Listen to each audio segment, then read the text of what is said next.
morning to all of you. Attention. Our honorable judge is here. It's case number 2021. Dev Prakash versus Neeta Prakash. Please start the proceeding. Your honour, जैसा कि हमारी याचिका में लिखा है, मेरी मुवक्किल नीता जी अपनी मां श्रीमती लक्ष्मी देवी जी, जिनकी उम्र 90 साल है, की कस्टडी पाने के लिए अपने छोटे भाई पर केस किया है। योर ऑनर, आज तक तो हम देखते आए हैं कि माँ बाप एक दूसरे पर केस करते हैं अपने बच्चे की कस्टडी के लिए, लेकिन इस अजीबोगरीब केस में एक 80 साल की बड़ी बहन अपने छोटे भाई पर केस करती है, वो भी अपनी माँ की कस्टडी के लिए। अब इस कलयुग में और क्या देखना रह गया है जज साहब? I object your honour. शायद मेरे काबिल दोस्त ये भूल रहे हैं कि दुनिया में कोई भी इंसान किसी भी इंसान पर किसी भी प्रकार की वादा खिलाफी या मतभेद होने पर केस कर सकता है। इसमें उम्र या रिश्तों का कोई वास्ता नहीं है। सही कहा आपने, लेकिन यहाँ कनेक्शन पैसों और प्रॉपर्टी का जरूर है।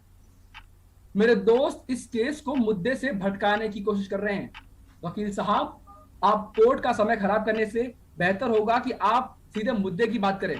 मैं कोर्ट को भटका नहीं रहा हूं, बल्कि इस केस के मुख्य मुद्दे को रोशनी में ला रहा हूं। अगर आपकी इजाजत हो तो अपनी बात कहूं। आप दोनों बेकार की बातों से कोर्ट का समय खराब कर रहे हैं। Sorry your honour. तो मैं कह रहा था, मेरे क्लाइंट के पिता श्रीमान जयंतीलाल प्रकाश।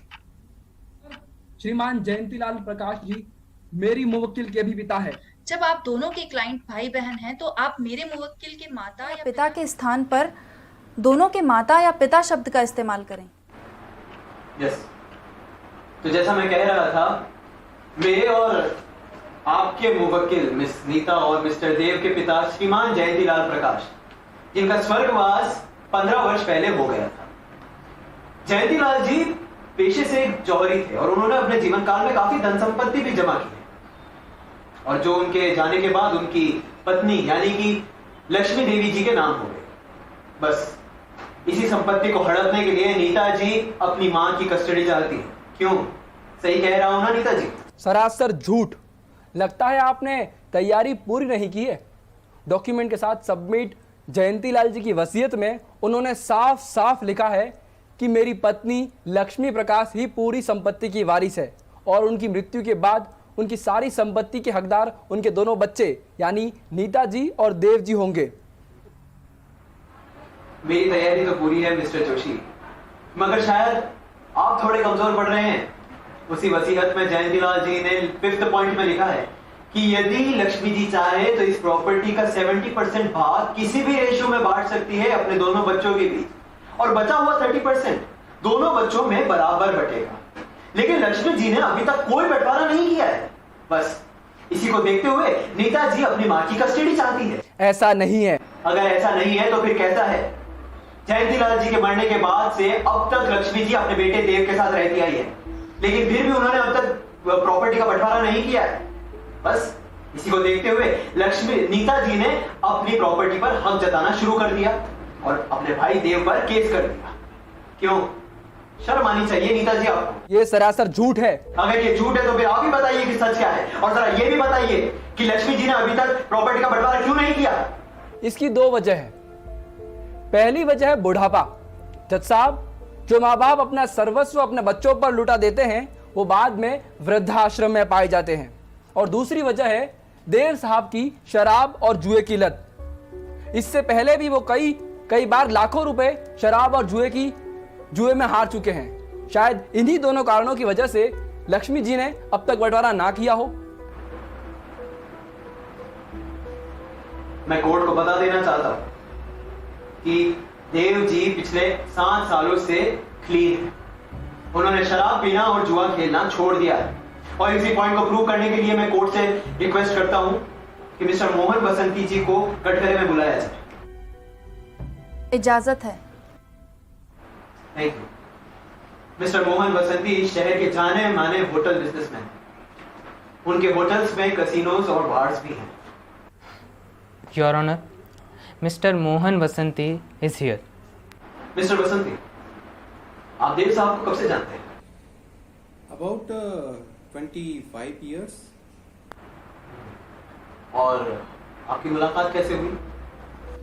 मैं अपनी स्टडी कंप्लीट करने के बाद जब डैड के साथ में होटल में काम करने लगा था तो वहीं पर मेरा इंट्रोडक्शन मिस्टर देव से हुआ, क्योंकि ये हमारे रेगुलर क्लाइंट थे। मिस्टर देव आपके रेगुलर क्लाइंट थे, मतलब अब वो आपके क्लाइंट नहीं है? नो। कब से?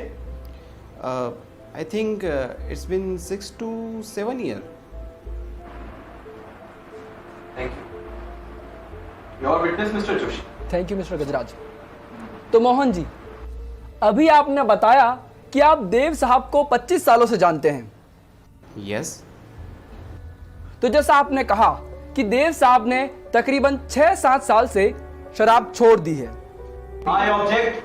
जो सवाल एक बार पूछे जा चुके हैं उन्हें बार बार पूछने से आप क्या साबित करना चाहते हैं?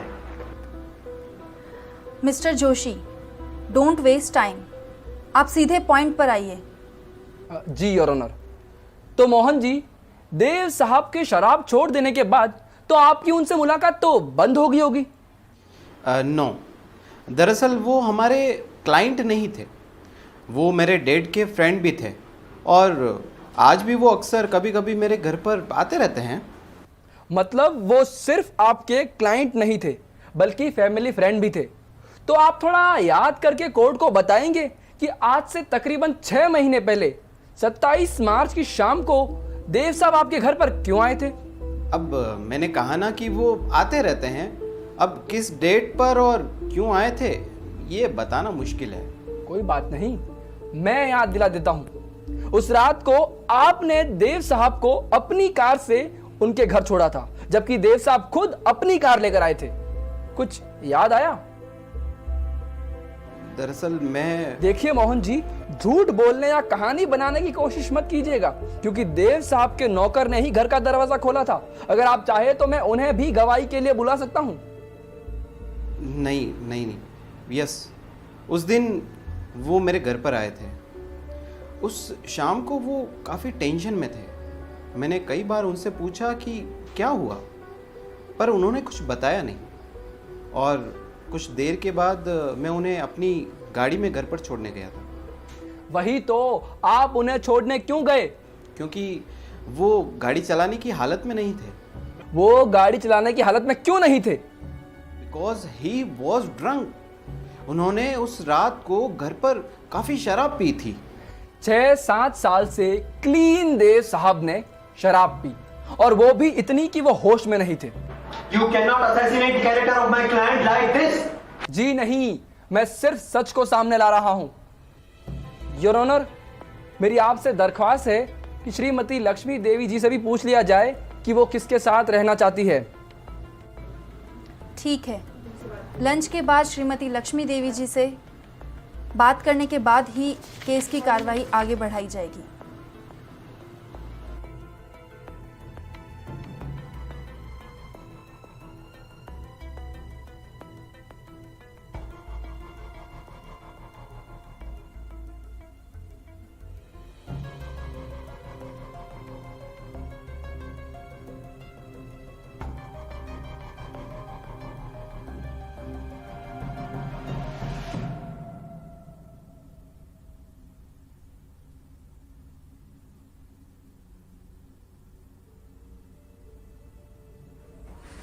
हेलो वकील साहब। Yes, Mr. देव। देखिए, माँ की कस्टडी मुझे ही मिलनी चाहिए। मिस्टर देव, आप चिंता मत करिए, ये केस हमारे ही फेवर में जाएगा, आप टेंशन फ्री रहें। लेकिन वो अपोजिशन का वकील तो। देखिए देव जी, ऐसा होता रहता है केसेस में, दैट्स जस्ट नॉर्मल। आप चिंता मत करिए, आपके कैरेक्टर को कोई हानि नहीं होगी। लेकिन देखिए, माँ की कस्टडी मुझे ही चाहिए और इसके लिए मैं कुछ भी खर्च करने को तैयार हूँ।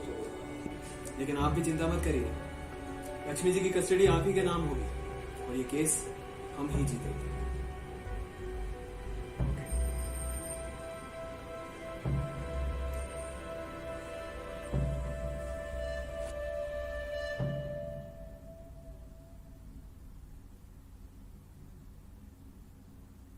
श्रीमती लक्ष्मी देवी, आपकी बेटी नीता ने आपकी कस्टडी के लिए आपके बेटे पर केस किया है, तो कोर्ट जानना चाहता है कि आप किसके साथ रहना चाहती हैं। जज साहब, अब मैं आपसे क्या कहूँ, मेरे दोनों बच्चे मेरे जिगर के टुकड़े हैं और जो भी फैसला करेगा वो मुझे मंजूर होगा। क्या आपको अपने किसी बच्चे से कोई शिकायत या कोई शक, अगर कोई भी ऐसी कोई बात है तो आप बिना डरे कोर्ट को बता सकती हैं। जी नहीं जज साहब, ऐसी कोई बात नहीं। धन्यवाद। श्रीमती लक्ष्मी देवी जी से बात करने के बाद ये साफ होती है कि उन्हें किसी के भी साथ रहने से कोई दिक्कत नहीं है। इससे पहले कि कोर्ट अपना फैसला सुनाए, मिस नीता प्रकाश, क्या आप कुछ कहना चाहती हैं? जज साहिबा, मैं माननीय कोर्ट से सिर्फ एक बात कहना चाहती हूँ।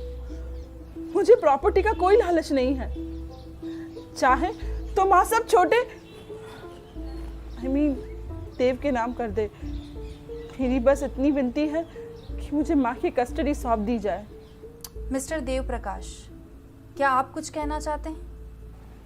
जी जज साहिबा, मैं मानता हूँ कि अतीत में मुझसे कुछ गलतियाँ हुई है, पर इसका ये मतलब तो नहीं कि मुझे इतनी बड़ी सज़ा मिले। बचपन से आज तक मैं माँ के साथ रहता आया हूँ और कोर्ट से विनती करता हूँ कि आगे भी आप मुझे मेरे माँ के साथ ही रहने दें। इसके लिए चाहे तो मुझे मेरी सारी प्रॉपर्टी भी देनी पड़े तो मैं देने को तैयार हूँ।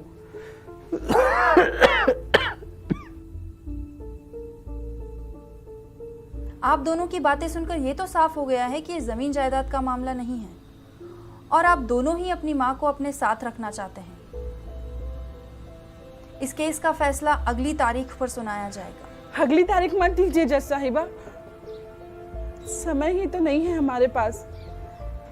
एक तो माँ की उम्र और दूसरा क्या मिस नीता प्रकाश? दूसरा मेरे भाई की बीमारी, उसे लीवर कैंसर है। मुझे यकीन नहीं होता देव, तूने अपनी बीमारी की बात भी मुझसे छुपाई। याद है जब तू स्कूल से मार खा के आता था तो मैं तेरी लड़ाइयां लड़ती थी। तेरे सारे लव लेटर्स भी तो मैंने ही लिखे थे। और उस दिन क्या नाम था उस लड़की का? हाँ, अनीता को जब तू घर लाया था, माँ बाबा आ गए थे, तब मैंने उसे अपनी सहेली बताकर तुझे बचाया था। अपनी छोटी से छोटी बात तुझे बताती थी, तू भी तो बताता था। पर इतनी बड़ी बात मुझसे कैसे छिपा दी देव? जब पिछली बार मैं घर आई तो गलती से टेबल पे मैंने तेरी मेडिकल रिपोर्ट देख ली। पिछले 6 महीने से तू बीमारी से अकेले लड़ रहा है।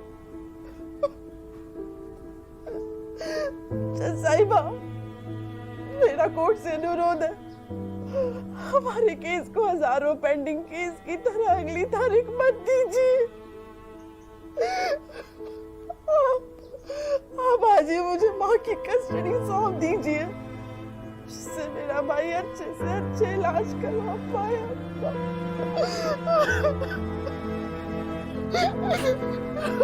I am sorry.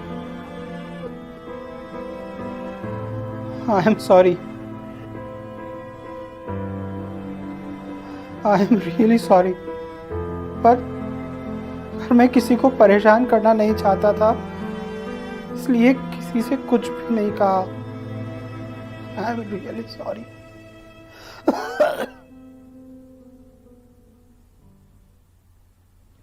आज के समय में जब बच्चे अपने माँ बाप को साथ ना रखने के लिए लड़ते हैं और उन्हें वृद्धाश्रम की राह दिखाते हैं, वहीं अपनी माँ को साथ रखने के लिए आया यह मुकदमा एक मिसाल है। इस केस में अब तक ये बात साफ होती है कि देव प्रकाश और नीता प्रकाश ने प्रॉपर्टी के लालच में ये केस नहीं किया है, बल्कि वो अपने भाई की सलामती के लिए अपनी माँ की कस्टडी चाहती है। वहीं देव प्रकाश भी अपने स्वास्थ्य की चिंता न करते हुए अपनी माँ का ख्याल रखना चाहते हैं। आज के समय में लोग घर परिवार की जिम्मेदारियों के चलते हमारे सगे संबंधियों से हालचाल भी नहीं पूछते।